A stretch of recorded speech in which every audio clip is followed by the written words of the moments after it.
L'Europe s'apprête à basculer dans une nouvelle ère monétaire. La BCE nous promet une révolution, l'euro numérique.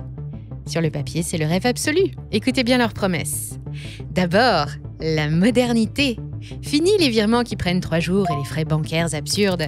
Paiements instantanés partout en Europe, même en pleine montagne et sans réseau.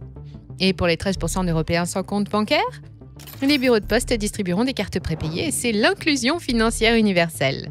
Ensuite, la souveraineté. Aujourd'hui, 70% de nos paiements numériques passent par des entreprises américaines. Visa, Mastercard, PayPal, ils contrôlent tout. L'euro numérique, c'est notre émancipation. Notre indépendance retrouvée face aux géants américains qui peuvent couper les robinets du jour au lendemain comme ils l'ont fait en Russie. Enfin, la sécurité, une monnaie stable garantie par la BCE, pas comme ces cryptos volatiles ou ces stablecoins douteux. Non, là c'est du solide, du garanti, du protégé par l'institution la plus puissante d'Europe. Magnifique, non ?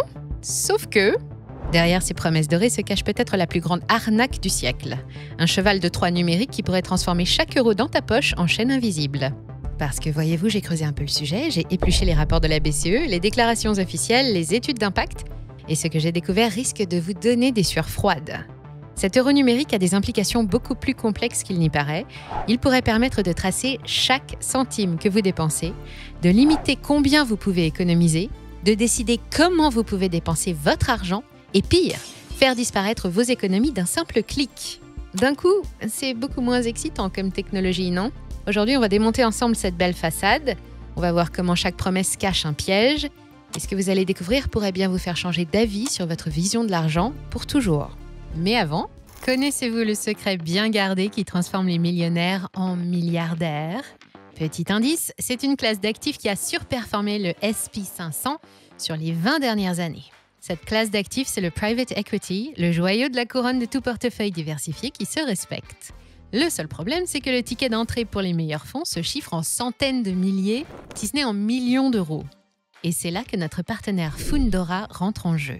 Fundora démocratise l'accès aux meilleurs fonds mondiaux de private equity dès 100 € seulement. Ne laissez pas passer votre chance de diversifier votre portefeuille en accédant à des fonds d'une grande qualité, hautement diversifiés, avec 15 à 20 entreprises par fonds, avec des rendements historiques moyens dépassant 20% de TRI net.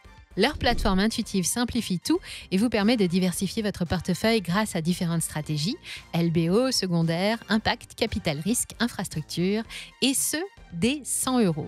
Inscrivez-vous dès maintenant en cliquant sur le lien en description pour ne pas manquer l'opportunité spéciale de la semaine prochaine. Et pour mettre un pied dans le monde du private equity avec Fundora, votre portefeuille vous remerciera.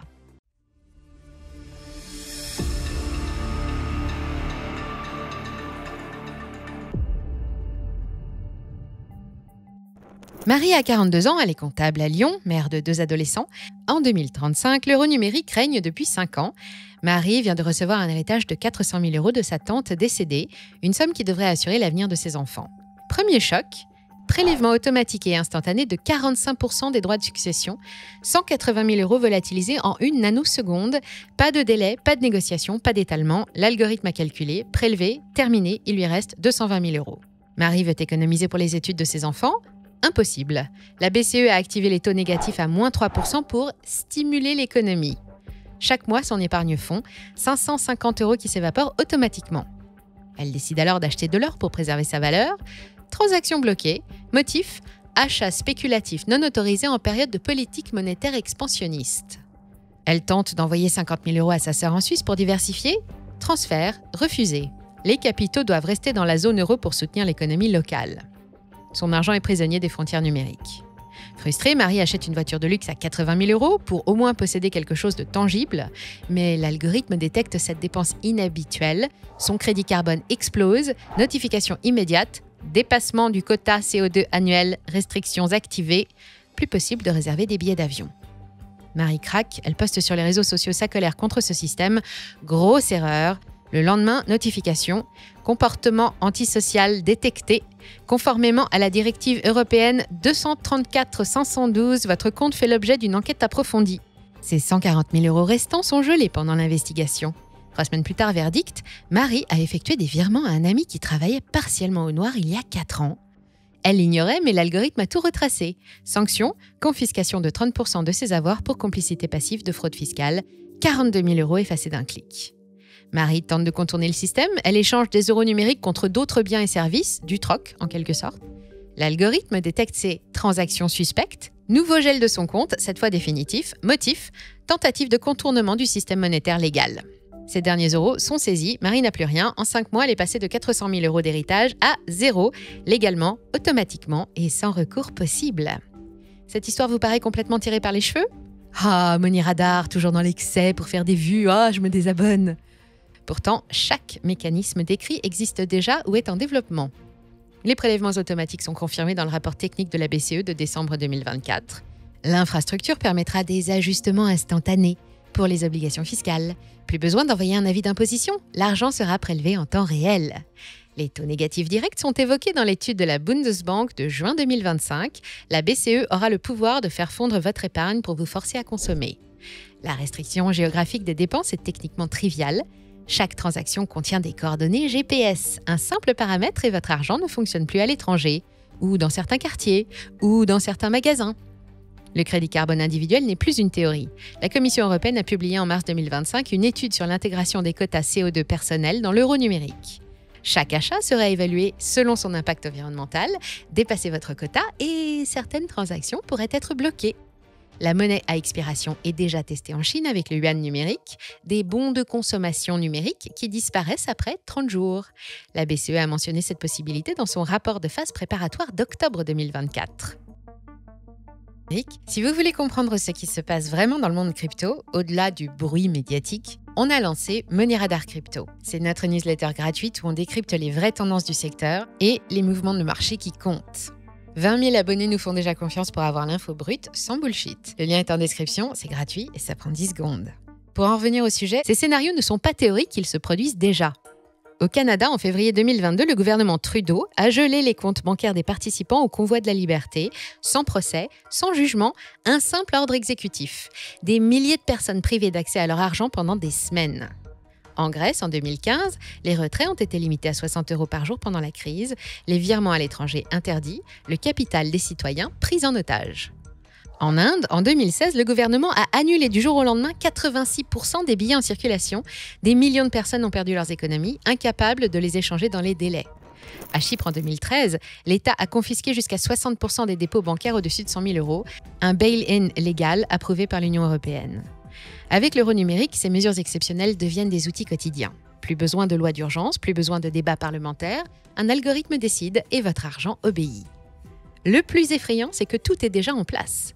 Le Digital Identity Wallet européen, obligatoire d'ici 2026, centralisera toutes vos données. Identité, santé, finances, tout sera lié.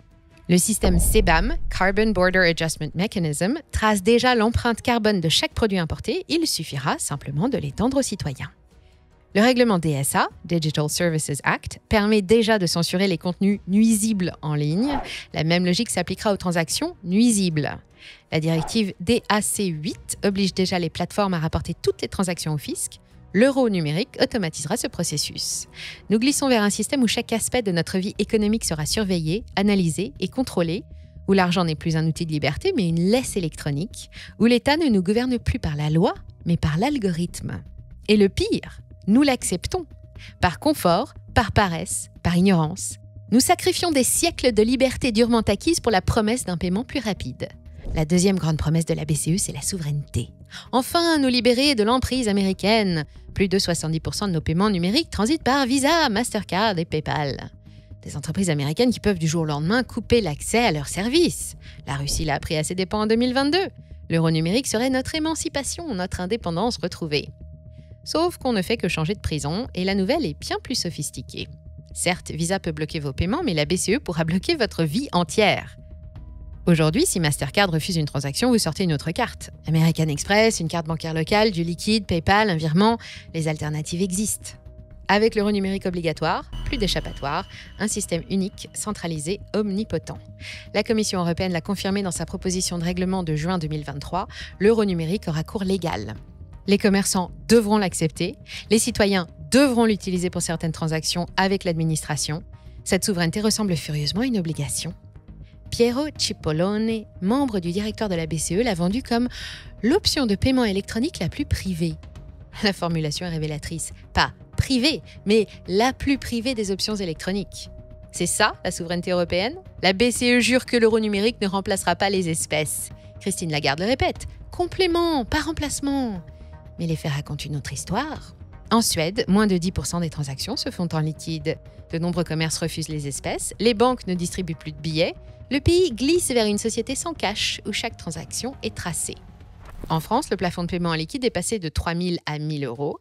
En Espagne, c'est 1 000 euros pour les résidents, 10 000 pour les touristes. En Grèce, 500 euros maximum. La guerre contre le cash est lancée. L'euro numérique accélérera cette disparition. Pourquoi garder des distributeurs coûteux si tout le monde a l'euro numérique? Pourquoi accepter du liquide sale et dangereux, Covid oblige, quand le numérique est propre et sûr? Dans 10 ans, le cash sera une relique. Et avec lui disparaîtra le dernier espace de liberté économique. Chaque centime sera tracé, contrôlé, conditionné. La boucle sera bouclée, la prison parfaite. L'argent est devenu une arme politique. Wikileaks l'a appris à ses dépens quand Visa et Mastercard ont bloqué les dons. Les manifestants de Hong Kong quand leurs cartes de métro les ont trahis. Les truckers canadiens quand leurs comptes ont été gelés. Mais pas question de tout ça, selon la Commission européenne qui ne parle pas de censure ni de crédit social. Elle parle de score de durabilité, d'indice de conformité, de profil de risque, mais c'est exactement la même chose. Votre empreinte carbone est trop élevée? Votre budget transport est plafonné. Vous avez manifesté? Votre accès au transport public est restreint. Vous avez critiqué une politique gouvernementale? Vos virements sont ralentis pour vérification approfondie. Le document de travail de la Commission de mars 2025 est explicite. L'euro numérique pourrait intégrer des mécanismes incitatifs pour promouvoir des comportements durables et responsables. Traduction, on vous récompense si vous obéissez, on vous punit si vous résistez. L'Europe veut sa souveraineté face aux États-Unis et à la Chine. Noble objectif, mais à quel prix? En créant un système encore plus intrusif que celui qu'elle prétend combattre? Le problème, c'est qu'en voulant tout contrôler, le système devient fragile. Terriblement fragile. La BCE nous promet une monnaie stable, garantie par l'institution la plus puissante d'Europe, un système résilient qui fonctionnerait même en cas de crise.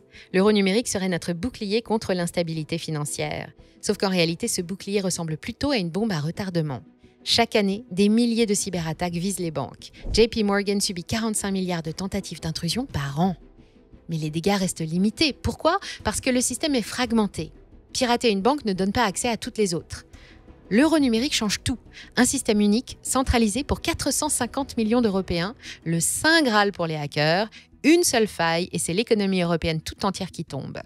Les experts en cybersécurité sont terrifiés, l'euro numérique sera la cible la plus attractive de l'histoire du hacking.